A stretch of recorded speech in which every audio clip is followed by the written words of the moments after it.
Eu fiz questão de ratificar, não corrigir, mas ratificar a informação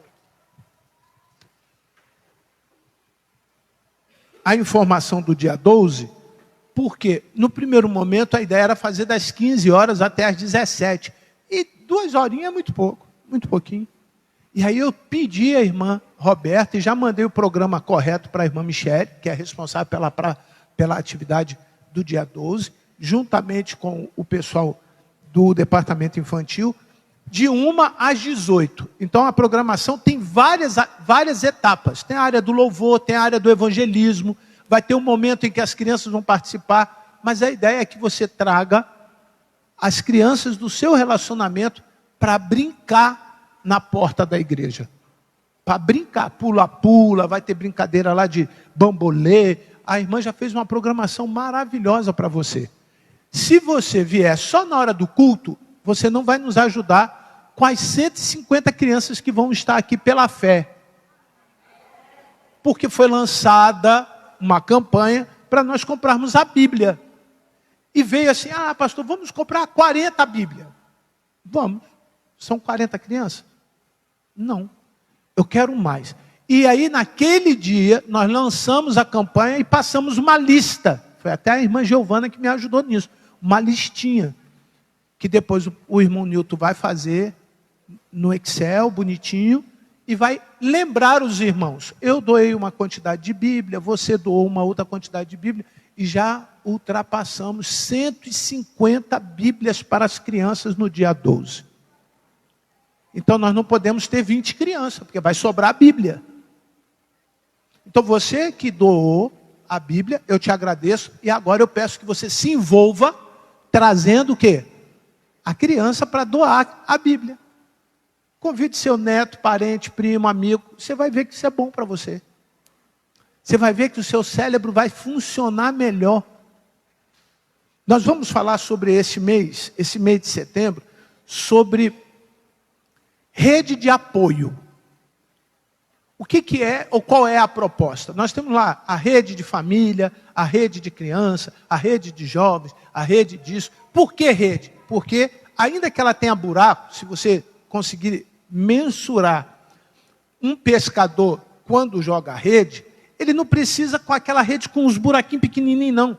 Quanto maior for o gomo da rede, maior é o tamanho do quê? Do peixe. Você já jogou tarrafa? Eu já tive a oportunidade de jogar tarrafa. Quem não sabe jogar, não se arrisca não, que é ruim. Embola no dente, embola na mão, você joga no lugar errado, quando puxa só vem lixo. A rede de apoio é uma proposta para nós nos autoajudarmos psicologicamente e emocionalmente. Porque por mais que tenhamos Jesus, nós temos a mente. E precisamos de ajuda aqui na nossa cabeça. Hoje eu tive a oportunidade de ir na feira de ciência dos meus filhos, e o Japão tem como estatística dos anos de 2016 até 2024, o maior índice de suicídio cultural do mundo é no Japão. O que é o suicídio cultural? Quando o jovem chega entre 20 e 42 anos, quando ele chega a uma idade, ele vê que ele não vai dar para nada, ele se mata. Tem uma floresta onde as pessoas vão para lá e praticam o suicídio.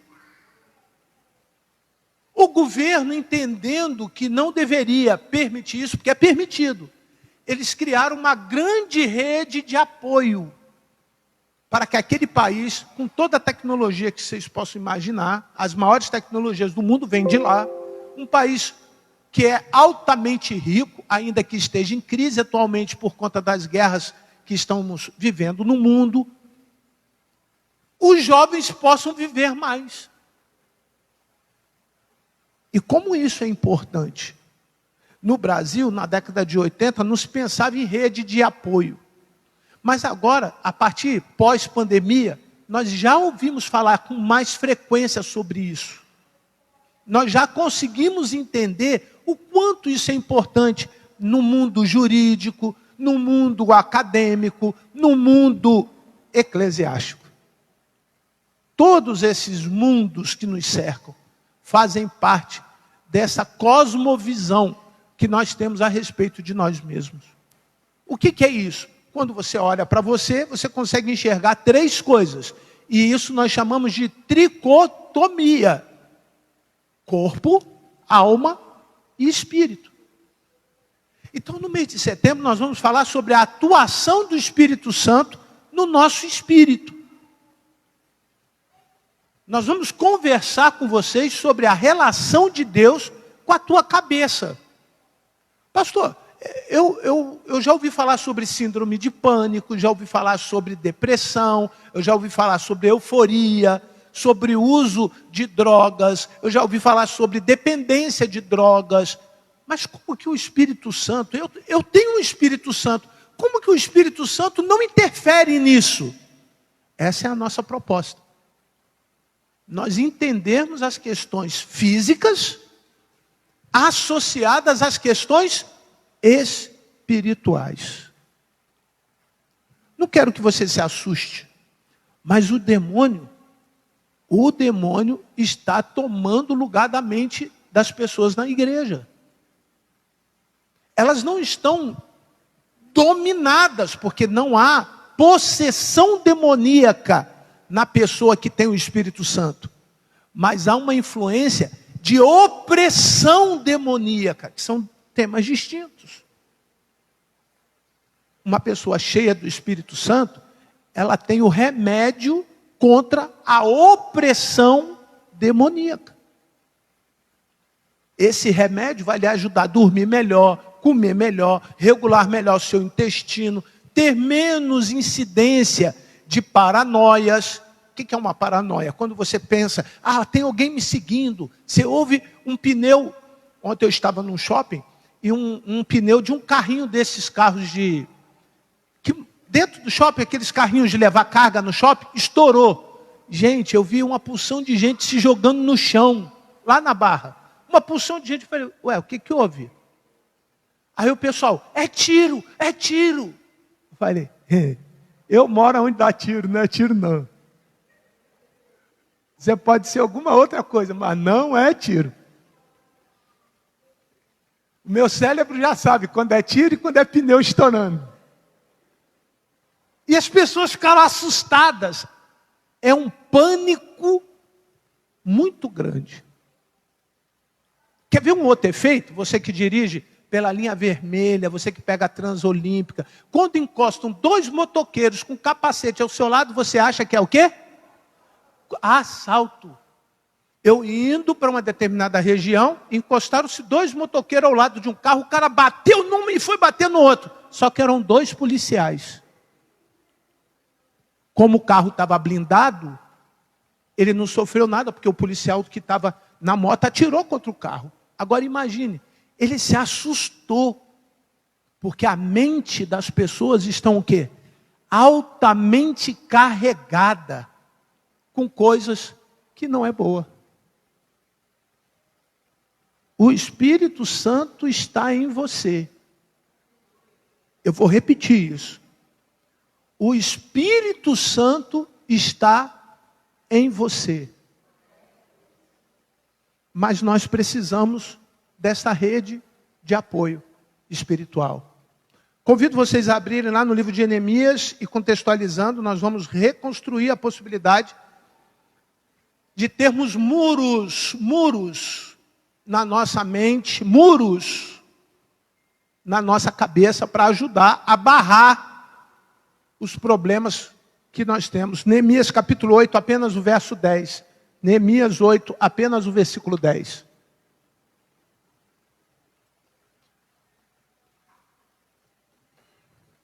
Assentados como os irmãos se encontram. O que está acontecendo no livro de Neemias? Neemias é convidado por Deus para falar com o povo. O povo tinha dois problemas. Olhem para mim, porque você já abriu, certamente, os irmãos já abriram, e também temos auxílio do projetor. Mas olhe para mim um pouquinho. O que aconteceu com o povo no tempo de Neemias? Estava cativo, estava escravo. Você pode, por favor, repetir comigo assim: a minha mente pode estar escrava de coisas que não me trazem alegria. Aí eu vou lá atrás, lá no passado, mexer com você. Tem coisa ruim que está lá no passado que você ainda está preso a ela. Tem coisa ruim hoje, você fala, e hoje é o quê? Ansiedade. Você pode estar presa a ela. E amanhã, no futuro, gente, Jesus já deixou claro, lançai sobre mim toda a vossa. Então ele sabia que nós precisaríamos de apoio. Ele sabia que nós poderíamos jogar para ele. Sabe qual é a única coisa que nós devemos terceirizar no mundo espiritual? A única coisa é a nossa ansiedade. Tem gente terceirizando o seu pecado, a sua responsabilidade social, a sua língua. Como tem gente pagando, porque a língua é chicote do corpo, né? Vocês sabem disso, né? Pagando pela sua língua. Destrói relacionamentos, destrói a sua história, pagando pela sua língua. Tiago fala, olha, você está cometendo um grave erro quando você não consegue lidar com a boca, que é um pequeno órgão, mas que pode incendiar uma grande floresta. Você perde amizade, você perde a sua vida, você perde família, você perde tudo por conta da língua. Depois entra em depressão. Porque aí você fica sozinho. Tudo em torno de você muda por causa de você. Tudo que está girando a tua vida vira um caos. Você fala, Senhor, o que está acontecendo comigo? Foi você que provocou. Foi você que falou. A sensação que eu tenho é que o povo de Israel estava vivendo isso. E aí Deus fez com que a Babilônia fosse lá em Israel, pegasse o povo e levasse cativo. E mais, destruíram o templo e os muros de Jerusalém. Hoje nós só vamos falar sobre alguns muros que nós podemos construir. E nos 2 últimos domingos nós vamos reconstruir o nosso santuário. Tem amém aí para isso? Tem? Reconstruir o altar? Tem? Você sabe quanto significa isso? Por exemplo, quando você trouxe a tua oferta aqui e está de mal com a Michele, a tua oferta não é aceita por Jesus. Só para vocês entenderem. Quando você traz a sua oferta e não se reconciliou com Moisés, a sua oferta não é aceita por Jesus. E trazendo uma referência do Velho Testamento para o Novo Testamento, quando você traz a sua oferta no altar, Deus está perdoando o seu pecado. Imagine, tem gente dando oferta e não está recebendo o quê? Perdão do pecado por causa do irmão. Porque você pensou mal do irmão. Porque você falou mal do irmão. Porque você não consegue conviver bem com o irmão. Porque você não sabe amar o irmão. Como diz lá no livro de Mateus, capítulo 22. O maior mandamento, irmão, não é o culto de domingo pela manhã. Não é o trazer o dízimo na igreja, nem participar do louvor. É amar a Deus sobre todas as coisas e ao meu próximo como a mim mesmo. Depois você sai da igreja em depressão com você mesmo. E aí Neemias tem a missão de ensinar isso para o povo. É fácil? É fácil? Não, claro que não. Só que no tempo de Neemias não tinha o Espírito Santo. Hoje tem o quê? O Espírito Santo. Nós temos uma ferramenta à disposição. Graças a Deus, que já imaginaram? Já imaginaram como que seria se não tivesse a ajuda do Espírito de Deus para nos convencer que nós estamos orgulhosos, soberbos, arrogantes? Nos convencer de que nós que temos que mudar, não é esperar o mundo mudar. Lembra aquela coisa? Começa em você. Espere mais de você, não espere muito dos outros. E a rede de apoio é construída a partir de mim. Eu é que tenho que apoiar alguém. E alguém em que precise das coisas que eu posso oferecer. Eu abro um parênteses aqui, porque Einstein é ciência. Se você quiser questionar os pontos teológicos, você pode questionar, porque cada um pode construir a sua teologia. Mas a ciência diz o seguinte: a vida acalma quando encontramos pessoas que nos fazem felizes. Querem que eu repita? A vida acalma. Você pode estar numa tempestade que for. Aí lembra de Jesus? Quando acalma a tempestade? Quando você encontra alguém que te faça feliz. O que Jesus fez quando se encontrou com os discípulos? Trouxe felicidade. Isso é científico. Isso é provado. Então nós precisamos, ao invés de causar tempestade na vida alheia, acalmar as pessoas. E se eu tiver alguma coisa causando tempestade na vida de alguém, eu preciso me consertar.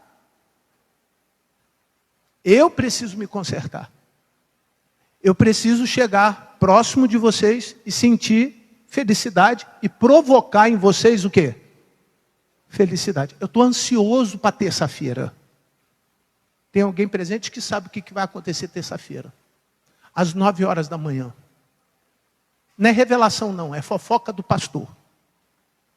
Ela vai casar. Quem que vai casar da igreja terça-feira? Os irmãos sabem? Sabe? Alguém sabe? Vou pedir a noiva do ano para ficar de pé. E a igreja vai louvar o Senhor pela vida dela. Ó.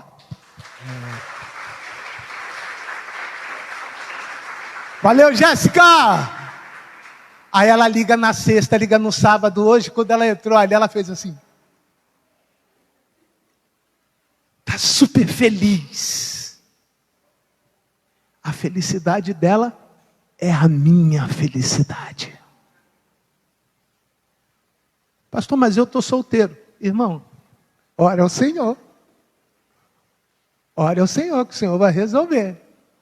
Mas não chegue perto da irmã para... Olha, você vai casar? Como é difícil estar casado. É aluguel, botijão de gás a R$150. Sabe aquelas pessoas que não conseguem entender que elas precisam estar próximas umas das outras para trazer o quê? Felicidade. Primeiro muro, se quiser anotar, anote, se não pede o sermão para a Michele, que ela já tem. Tá? Já tem um esboço, já tem lá. Primeiro muro. Desempenhe com qualidade atos de bondade em relação às pessoas. Repita assim, é responsabilidade minha. Ser bom para as pessoas. É responsabilidade sua. Você que tem o Espírito Santo de Deus. Vamos ler no texto. Vamos ler o texto. Senão vira pretexto, né? E aí quem não estuda a Bíblia fala, o pastor veio, pegou um livro de autoajuda. Não, é Bíblia. Está na Bíblia. Então lhes disse, vão para onde? Para casa. Aonde que começa isso? Em um lugar reservado. Aonde que eu preciso ter o primeiro lugar de relacionamento e de fazer as coisas boas para as pessoas? É aonde? Aonde? Na minha casa. A igreja é casa? A igreja é casa? É. Lá está escrito lá em Números capítulo 2, versículo 7. Tire a sapata do pé, porque onde vocês vão entrar é a casa de Deus. Aqui é casa. Sabe o que me parece? Que algumas pessoas não conseguem ter isso em casa e vêm com recalque da Ludmila para a igreja. Sabe qual é? Vocês estão entendendo? Pô, cara. O cara não tem em casa, aí ele vem recalcado. E quando vê alguém feliz, ele não tem a menor dúvida. Eu hoje vou estragar a alegria de alguém. E consegue. Ele consegue. Ele se encosta e consegue tirar a tua alegria. Irmão, a tua alegria vem do Senhor. Repita para mim assim, vem do Senhor. Não é do pastor. Não fica triste não, eu estou falando sério.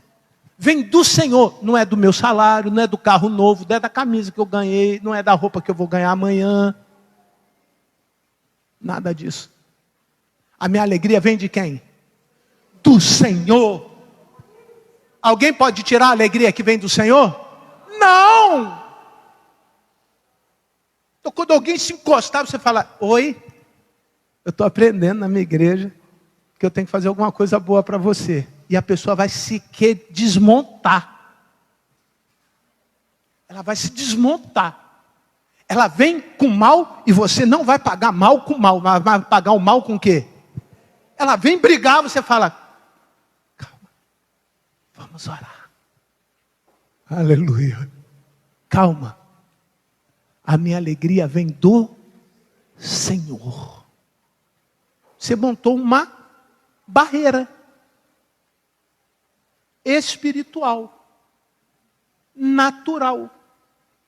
Não foi desrespeitoso, não foi deselegante, não maltratou ninguém e ainda mostrou para o outro que você tem o Espírito Santo de Deus.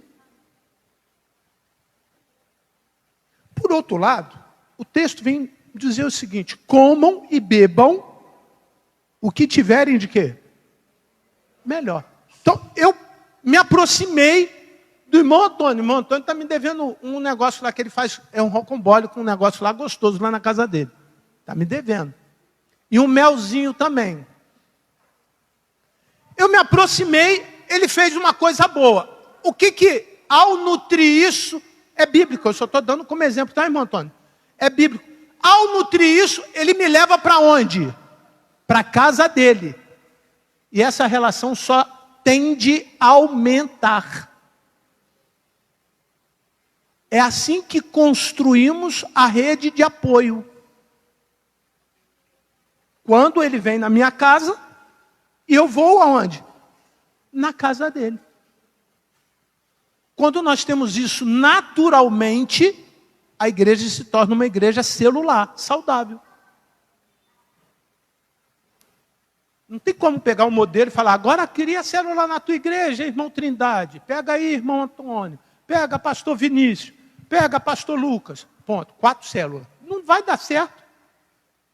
Porque as pessoas não conseguem guardar a língua, não conseguem fazer o bem para as pessoas, não conseguem respeitar a autoridade, não conseguem amar o próximo como a ti mesmo. Como que ela vai conviver em casa? Me digam, como que ela vai conviver? Não vai. Vai no primeiro dia que tem pastel. Como eu adoro o pastel da irmã Penha. A irmã Penha sabe disso. Ó, é o pastel da irmã Penha e o mocotó da irmã Falem. Vocês sabem disso. Toda igreja sabe. São 28 anos. E a sopa de muco de quem? Da irmã Jô. Vocês não sabem disso? Sabem. Não me dê arroz com brócolis. Eu não gosto. Mas sabe por que essas pessoas sabem disso? Sabe por quê? Porque eu já fui na casa delas e elas já tiveram o prazer de fazer alguma coisa boa para mim. Irmão, quando eu vou na casa de uma irmã aqui, ela faz tanto macarrão, não esqueço disso. E tem macarrão com alho e óleo, tem macarrão com carne, tem macarrão com gorgonzola, tem macarrão com requeijão. E é assim, come um pouquinho, quando você vê, é um montão, né, Querubina? Está me devendo macarrão. E o cuscuz? Quem que faz cuscuz para o pastor? Está devendo, Elza. Com linguiça. Com linguiça.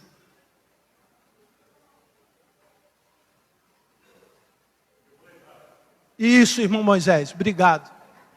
Irmãos, eu estou dando um exemplo, tá, queridos? Estou dando só um exemplo para vocês entenderem. Isso não pode ser uma particularidade entre a ovelha e o pastor, não. Isso tem que ter naturalmente entre os irmãos. Entre os irmãos. Quer ver? E o empadão de frango? Dormiu. Ela estava ali ouvindo o sermão, quando eu falei empadão, ela... Ontem eu comi uma lasanha do Newton. Está ali escrito. Está escrito ali. Participe da casa do irmão, irmão. Isso faz bem para quem? Para a tua cabeça. Mais uma barreira que nós precisamos construir. Vamos ler. E mandem porções aos que não têm nada preparado para quem? O que ele está dizendo? Coma, mas lembre de quem não tem nada para comer. Pastor, eu não consigo entender esse negócio. Esse carrinho que fica lá na frente, que eu venho e trago a comida, boto ali. Você sabe para quem que é? Os irmãos que doam. Os irmãos que doam. Levante a mão assim. Levanta a mão. Quem doa? Levanta a mão. Vocês sabem para quem é que é doado? São para irmãos que precisam para comer. Fica assim com a sua mão. Faltou algum dia, algum momento na tua casa? Nunca, cara. Nunca. Nunca. Não preciso nem falar. Eu tenho 40 textos bíblicos só do Velho Testamento, quando fala sobre coisas que você faz lá em relação a isso. Fora do Novo Testamento. Nunca. Porque está ali, você está cumprindo um princípio espiritual. A rede de apoio também serve para nós encontrarmos as necessidades uns dos outros e nos ajudarmos mutuamente. É uma grande cooperativa. Sabe o que é a cooperativa? Algo comum. Atos capítulo 2. A igreja cheia do Espírito, ninguém tinha falta de nada, porque eles tinham tudo em comum, e quem não tinha, tinha. Porque eu dava. Eu participava. Eu contribuía. Eu ajudava. Isso faz bem quando você olha para casa e vê que só tem feijão na tua geladeira. Isso faz muito bem. E alguém chega na sua porta com uma cesta de alimentos básicos e você diz assim: quem mandou? E a igreja sempre foi orientada: foi o Senhor quem mandou. Não é ninguém que dá, é o Senhor quem entrega. Assim que eu saí do hospital, eu me recordo que um certo dia eu cheguei em casa, na porta tinha uma sacola cheia de frutas. Muitas frutas, coisas que eu gostava. E um bilhetinho assim: para o meu pastor que eu muito amo. Não esqueço disso. O outro mandou um outro bilhetinho, que não foram as frutas, falou assim: vão mandar um dinheiro para o senhor comprar carne. O outro mandou outro bilhetinho, dentro do envelopinho, mandou o dinheiro para te ajudar no seu remédio. E Deus nunca deixou faltar nada, para a glória do nome do Senhor. Pessoas cumprindo o que está ali. Gerar um relacionamento. O que você precisa fazer? Gerar relacionamento. Tem pessoas sofrendo aqui porque não sabem gerar relacionamento.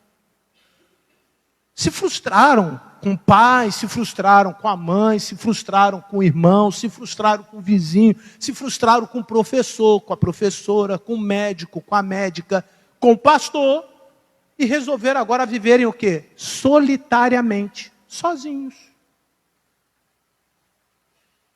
A propósito, a cultura carioca hoje é muito comum você encontrar estandes. Estandes são apartamentos de 27 metros quadrados, aproximadamente com 98 mil reais você consegue comprar um negócio desse, aonde você dorme em cima da geladeira. A cama fica assim, a geladeira aqui, você abre a porta da geladeira, você faz assim. É um negócio muito pequenininho. Aqui no Porto Maravilha tem muito. Na Barra da Tijuca também tem muito.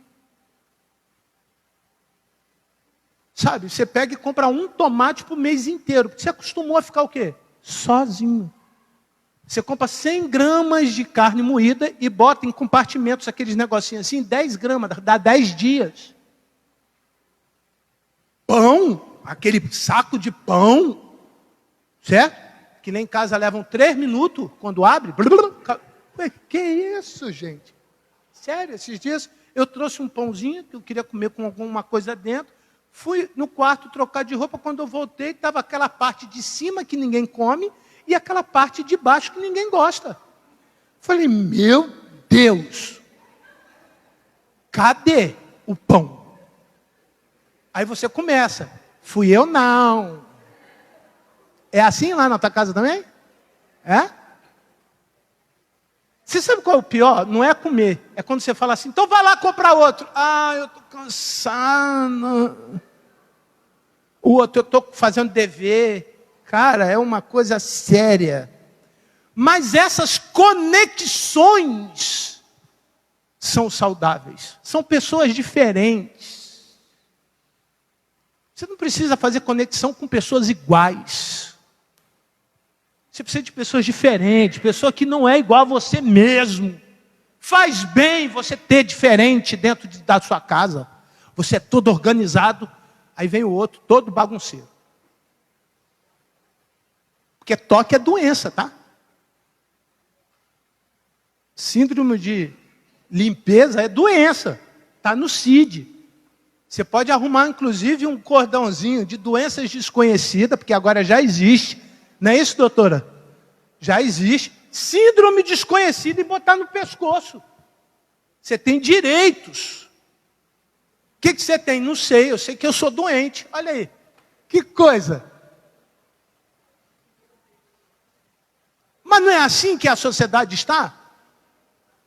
Não é verdade?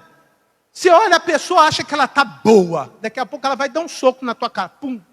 Aí ela entra numa euforia e ela cai em remorso ao mesmo tempo. Isso é sinal de bipolaridade. Ele te agride e daqui a pouco ele vem, desculpa, te beija. Tem alguém na tua casa assim? Levanta a mão, levanta a mão. Ô Jesus, Espírito Santo nele. Tem alguns que precisam de remédio. Mas uma dose do Espírito Santo ajuda. A pessoa acordou muito bem humorada. Ela chegou na cozinha. Acabou o humor. Tem alguém lá na tua casa assim? Levanta a mão, irmão. Ei, 3, 4, 5, 6, 7. Gente, vocês vivem sem a cozinha? Não. Essas diferenças precisam serem vividas. Você tem cachorro em casa? Quantos tem cachorro em casa? Ele não faz xixi, cocô, rói as coisas, não faz isso? Normalmente, quem limpa não é só uma pessoa? Não é assim? Se você não está disposto ou disposta a fazer isso, não arrume problema para você, não tenha cachorro. Por quê? Porque você vai esperar do outro uma coisa que ele não vai fazer. E quando você espera do outro uma coisa que ele não vai fazer, você se frustra. E a frustração é o oposto de felicidade. A frustração faz a gente ficar triste. Poxa, eu falei uma vez, falei 2, falei 3. Quantos de nós já falamos essa frase? Eu não vou falar nunca mais. Amanhã, fala de novo. Isso não é bom para cá, ó. Olha só, gente, isso não é bom para cá. De boa.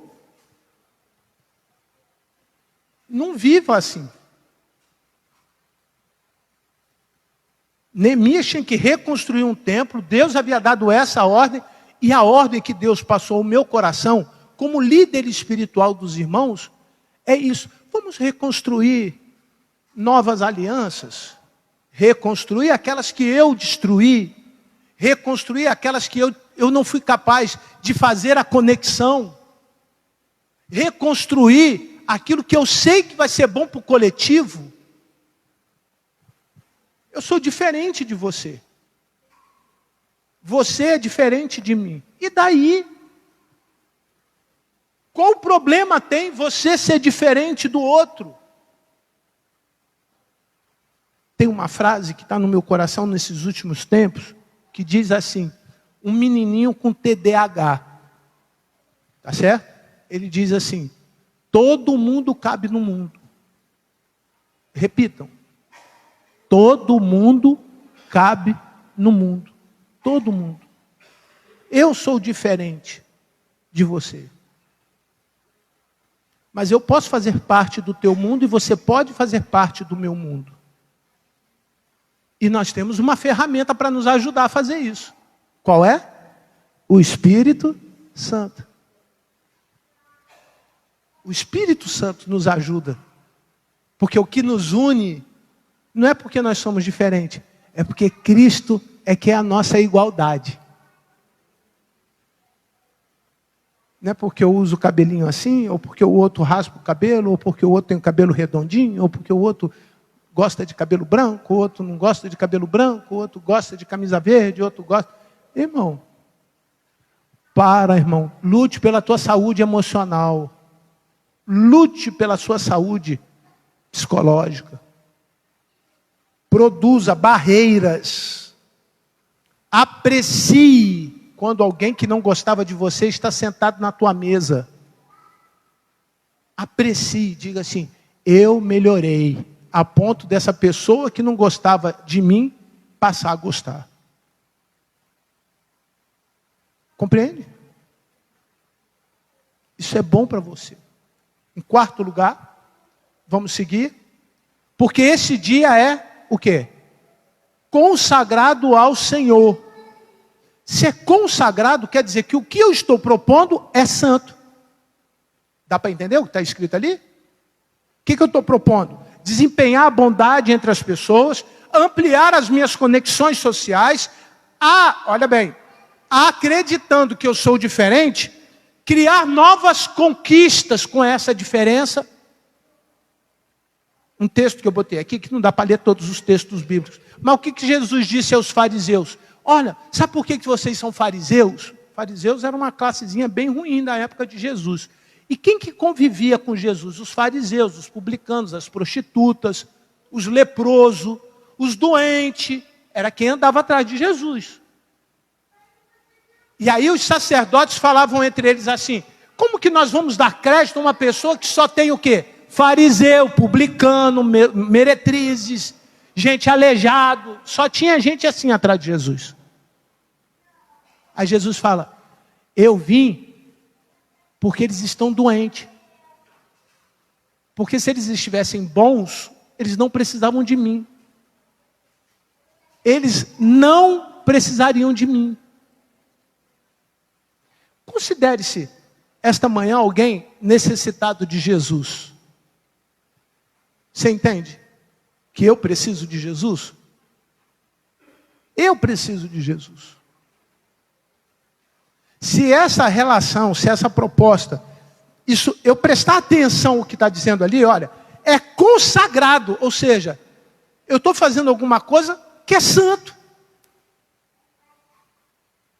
Se é santo, agrada a quem? A Deus. Sem a santidade, ninguém vai ver quem? Deus. Se eu quero que a minha vida seja separada, santo quer dizer separado. Se eu quero a minha vida separada, eu preciso fazer coisas de pessoas separadas, diferentes. Eu preciso fazer coisas diferentes. Essa é a visão de Neemias, um povo que tinha um Deus que poderia ajudá-los a reconstruir o muro e também o templo. Mas o povo não queria fazer nada diferente. Ele não queria fazer nada diferente. Nós precisamos que o Espírito Santo nos dê uma interpretação clara do que eu preciso fazer de diferente para separar a minha vida ao Senhor. Para que quando alguém chegue perto de mim, diga assim, você é do Senhor. Você é de Jesus. Eu vejo Deus na tua vida. Não é você falar. Não é você declarar isso. É as pessoas reconhecerem o Senhor na tua vida. Mais uma muralha, mais uma barreira nós podemos construir. Portanto, não fiquem como? Leiam com alegria, por favor. Portanto, não. Quem tem o Espírito Santo, meu irmão, tem a ferramenta da alegria. Quem tem Deus no coração tem a ferramenta da alegria. Tem a felicidade, tem paz, tem a esperança, tem amor, só tem coisa boa. O Espírito Santo, ele é multidisciplinar. Ele trata a gente nas áreas que a gente precisa ser tratado. Mas aqui fica muito claro o seguinte, portanto, é uma ordem. Não fique triste. Não é condicional. Então a minha tristeza, aquilo que me trazia tristeza no meu coração, agora nessa relação com a igreja, com os grupos, com as redes, com a minha vida diária e prática de comunhão, com a palavra de Deus, com os louvores, ferramentas que o Espírito Santo usa para que não falte na minha vida o quê? A alegria. Não pode faltar alegria. Não pode faltar alegria no meio da igreja. Haverá um tempo, anotem isso, em que a igreja vai ser perseguida. E eles vão perseguir os que estão alegres. Porque a alegria vai ser a nossa marca no tempo da perseguição. No 6º século, logo depois que a igreja saiu e foi expandida por conta das caravanas missionárias do apóstolo Paulo, a marca do cristão era a alegria. E nos conta uma certa historiadora que quando uma pessoa, após a sua morte e sacrifício, porque era cristã, ela morria cantando. E o outro, antes de chegar a sua vez de morrer, continuava a canção do ponto em que aquela que havia se martirizado parou. Vocês compreenderam? Ficava uma fila de gente para ser queimado, vivo, e todos adorando o Senhor. E a pessoa que estava na fogueira, quando ela acabava de cantar por conta da morte, do alto sofrimento que estava passando ali, o próximo continuava a música, da parte que ela estava parada.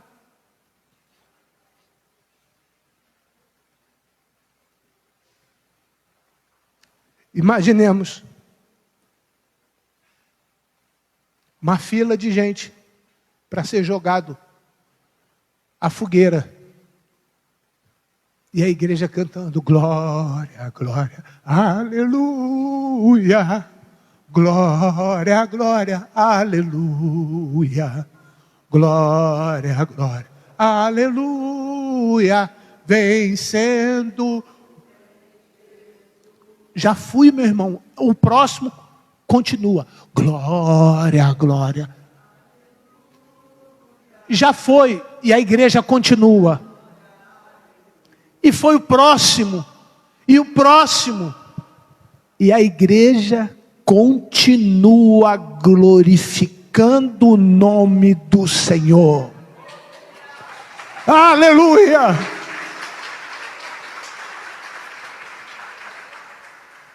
Uma igreja que não tem a sua alegria, nem na sua própria vida, mas tem a sua alegria no Senhor.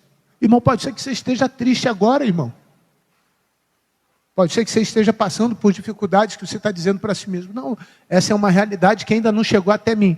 Pede o Espírito Santo, fala Espírito Santo, se esse negócio existe, eu quero sentir a alegria agora, em nome de Jesus. Me salve da minha tristeza. Sabe quem falou isso? Davi. Davi falou isso para o Senhor, lá no livro de Salmos. Senhor, eu quero ter a alegria da minha salvação, porque ele havia pecado e perdeu a alegria da salvação dele. Pode ser que você esteja nesse momento entrando em colapso emocional, entrando em uma depressão espiritual, abrindo porta para Satanás fazer coisa ruim na tua cabeça. Vontade de morrer, vontade de abandonar o trabalho, vontade de abandonar a tua casa, vontade de largar tudo. Mas agora, em nome de Jesus e com a autoridade do Espírito Santo entre nós, peça ao Senhor: Senhor, eu quero a minha alegria de volta. Eu não abro mão, Senhor, da minha alegria. O que nós estamos fazendo aqui é santo. E se estamos fazendo o que é santo, Deus está neste lugar, trazendo alegria para a tua vida, meu irmão. Uma pessoa alegre trabalha melhor. Uma pessoa alegre come melhor. Uma pessoa alegre vai ao banheiro melhor. Tem gente que fala: pastor, ora por mim, eu estou 15 dias sem ir no banheiro. Eu falei: meu Deus. Cara, a senhora morreu. 15 dias, irmão? Irmãos, eu vou todo dia, de manhã, de tarde, de noite. Que delícia. Tranquilinho. Irmão, eu posso estar fazendo o que for, bateu a hora de dormir, eu posso estar cheio de problema aqui, ó, porque eu também tenho problema. Concordam comigo? Certo? Eu deito, durmo em paz. Eu já contei isso para os irmãos, às vezes eu falo: Sofia, faz pão para o papai. Ela demora 2 minutos, quando volta eu estou dormindo.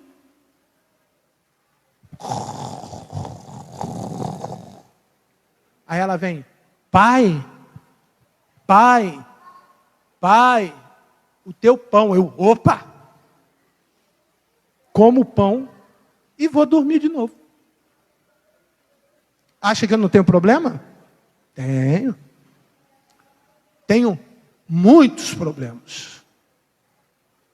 Alguns dos meus problemas eu divido com algumas pessoas. Alguns dos meus problemas eu não conto para ninguém. Alguns dos meus problemas só eu e Deus sabemos. Mas eu tenho uma rede de pessoas e amigos que oram por mim, que me ajudam, que quando eu estou fraco me ajuda a ficar forte. E quando eu penso em desistir, alguém diz assim: opa, não desiste não. Só está começando. Porque se você desistir, olha a fila de gente que está atrás de você aí. Olha a fila de gente que você falou para não desistir. Eu vou abrir um parênteses aqui, vou contar uma coisa para vocês, que isso para mim é importante. Eu cheguei a um momento da minha vida, eu tenho 33 anos de ministério pastoral, que eu achei que eu estava fazendo culto para Deus porque era pastor. Falei: ah, sou pastor, já li a Bíblia muitas vezes. Particularmente sei bastante a Bíblia e muitas outras coisas. Eu vou ficar uns dias sem falar com Deus. E fiquei uns dias sem falar com Deus. Quando acabou aqueles dias sem falar com Deus, eu falei: Deus, aí Deus falou: agora eu vou ficar uns dias sem falar com você. Eu achei que Deus estava de pirraça comigo. Eu falei: tá bom. O senhor não quer falar comigo? Deus já não estava mais me ouvindo, porque Ele falou e Ele não muda. Mas eu passei uma semana falando com Deus assim: Deus, o senhor sabe por que eu parei de falar com o Senhor? Aí minha consciência, isso chama-se delírio, tá bom? Chama delírio. A minha consciência diz assim: Ele não está te ouvindo não. Eu falei: tá, Ele está fingindo que não está me ouvindo. Irmãos, eu passei uma semana igual um maluco, conversando com Deus. Acabaram aqueles 15 dias. Deus resolveu falar comigo de novo. Aí eu: oi Deus. Porque eu acho que Deus fala assim comigo. Eu já falei isso para os irmãos. Carlos, oi. Aí, oi Deus. Sabe por que eu fiquei esse tempo todo sem falar com você? Eu falei: Senhor, não faz mais isso não. Por favor, eu estava vazio. Aí Ele falou assim: eu só estava te consertando. Você achava que você já tinha muito de mim. Me busca mais. Eu nunca mais deixei de ouvir o meu Deus. Isso só aconteceu na minha vida 2 vezes. Uma, eu fui pastor da Igreja Batista no Alto Independência, e um dia que eu senti que Deus não estava falando comigo, eu não preguei. E falei para a igreja: irmãos, acabou o culto, vamos embora para casa, acabou o culto hoje. E o irmão José Herculano, que era vivo ainda, diácono da igreja, falou: pastor, está todo mundo esperando o senhor pregar. Eu falei: não, mas eu não vou falar não, porque Deus não falou nada. E eu passei uma semana muito angustiado, porque Deus não falou nada. Deus não estava falando comigo. Deus não queria mais papo comigo. E a outra vez foi esse tempo que eu contei agora aos irmãos. E eu aprendi uma lição. A última parte do texto é a minha lição. Neemias 8:10. Porque a alegria do Senhor é a força de vocês. Quando Deus sair de você, você morre. Quando Deus não estiver mais com você, quando a força do Senhor não estiver mais no seu coração, você está morto. E existem pessoas que elas estão apenas aqui, mas estão com o coração morto. Estão apenas fisicamente aqui, mas por conta de muitas coisas que não é minha responsabilidade. Não é responsabilidade do teu pai porque ele te abandonou. Não é responsabilidade da tua mãe porque ela te abandonou. Não é responsabilidade dos pastores que traíram você. Não é responsabilidade daquele sentimento que você não presta para nada. Sabe essa sensação? Isso é simplesmente responsabilidade sua com Deus. É sua responsabilidade com Deus.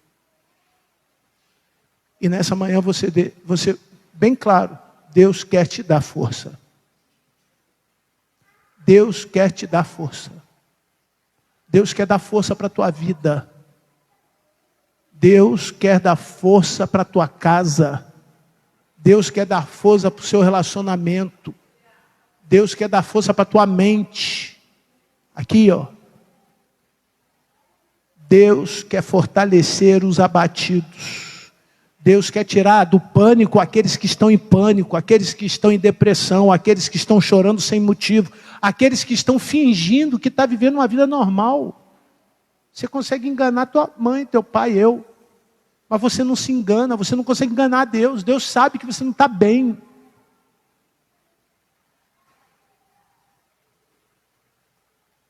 Deus quer trazer de volta a alegria que muitos de nós já perdemos por falta desse Deus.